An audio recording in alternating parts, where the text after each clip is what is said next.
And I really like that idea. Well, here's an example. So about 20 years ago, I would say, there was a newspaper headline in one of Canada's major newspapers, and it was the Minister of Foreign Affairs at that time, Lloyd Axworthy, and he was talking about what had happened with Milosevic in the former Soviet Union in Yugoslavia, and the atrocities that were being committed. And he said that he was caught unawares by that because he didn't have the imagination for that kind of evil. And I thought, well, you think that what you're doing is signaling your virtue by making a statement like that. But from my perspective, all you're doing is stating your cowardice and your historical ignorance, because if you're going to be Minister of Foreign Affairs, you bloody well better have imagination for that kind of evil. Because if you don't, then anyone who does wins. They beat you. And so again, in the Harry Potter stories, you see, he's touched by evil, right? He actually has a soul fragment that's embedded within him that's as black as anything can possibly be. That's why he can talk to snakes. But without that, he wouldn't be able to have any victory. And that's exactly right psychologically. Unless you can think the way that an evil person thinks, then you're defenseless against them, because they'll go places you can't imagine, and then they win. And so the best men I've met, it was interesting even when I was in junior high and high school, because most of my friends dropped out, by the time they were grade 10, thereabouts. And a lot of them were guys who developed physically. They're pretty powerful, and they were just damn sick of putting up their hand to go to the bathroom. It was like, they're not doing that anymore. One of my friends got kicked out when he sort of challenged the gym teacher, physically. And the gym teacher, he could do an iron cross. He was a tough guy, and so it was no trivial matter for my friend to stand up to him, but he got expelled anyways. But, I noticed that it was often the kids whose character I admired that either quit or got expelled, and they were the tougher guys who were just sick and tired of following rules that didn't take into account their character, and then they'd go off and work in the oil rigs or whatever. And you could do that in Alberta at that time. And that was really hard work, so it wasn't like they were necessarily taking the easy path. But like, a harmless man is not a good man. A good man is a very, very dangerous man who has that under voluntary control. And you also see that like one of the central female stories, let's say, if the hero archetype is the central male story, there are variants of hero archetypes that are relevant to women, and one of them is Beauty and the Beast. And Beauty isn't interested in the guy who isn't the beast.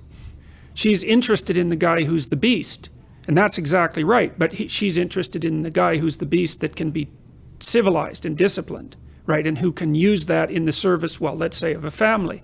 And that's exactly how it should be. So I gave a speech. One of my very good friends got married a few years ago, and I gave a speech.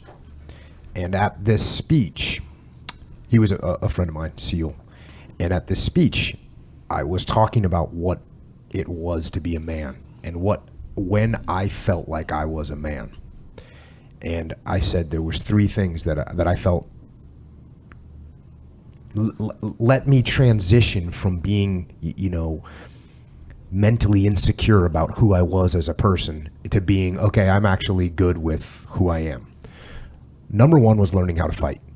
Mm-hmm. And, I got into Brazilian Jiu-Jitsu and mixed martial arts, and I learned how to fight. And now, all of a sudden, when I looked at other people, I wasn't posturing. I wasn't trying to pretend that I was tough. I knew that most people that I would encounter, I could defeat in a physical altercation. That was number one. Number two was going into combat. Because even though you might be tough in a street fight or in a fist fight with someone, when you're facing death, well, that's a whole nother level. And for me, going into combat, well, what was I going to act like? Was I going to be scared? Was I going to be a coward? Was I going to be scared of death?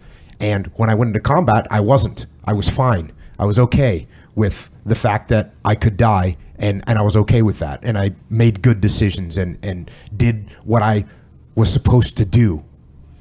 And the last one was I got married and had kids. Because all of a sudden, all these things, these being aggressive and working to fight and be able to destroy in an efficient way, well, then I took that and combined it with, okay, now I'm going to take care of my wife and our children, and that's what I'm going to do.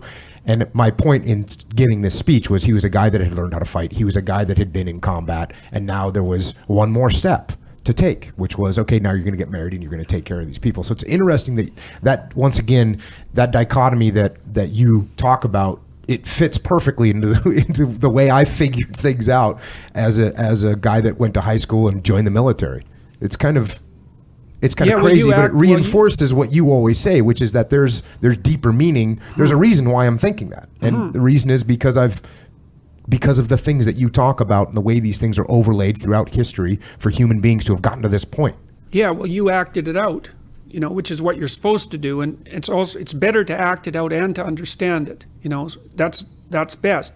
It's better to understand it and not act it out than to not understand it at all. But the best is to act it out and understand it, and because then you can, then the way that you represent the world and yourself is in accordance with the way that you act, and that's optimized.